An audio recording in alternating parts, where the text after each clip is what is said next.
രണ്ട് സംഖ്യകൾ, അതിൽ ഒരു സംഖ്യ നമുക്ക് തന്നിട്ടുണ്ട്. ഇനി ആ രണ്ട് സംഖ്യകളുടെ ലസാഗുവും തന്നിട്ടുണ്ട്, അതിന്റെ ഉസാഗയും തന്നിട്ടുണ്ട്.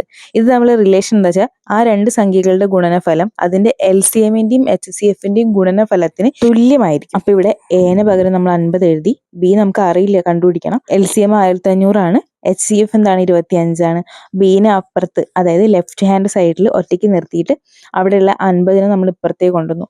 ഗുണിക്കണം 50 അപ്പുറത്ത് പോകുമ്പോൾ എന്താവും, ഹരിക്കണം 50. അപ്പം ടോട്ടൽ എങ്ങനെ വന്നു, 1500 ഗുണിക്കണം 25/50.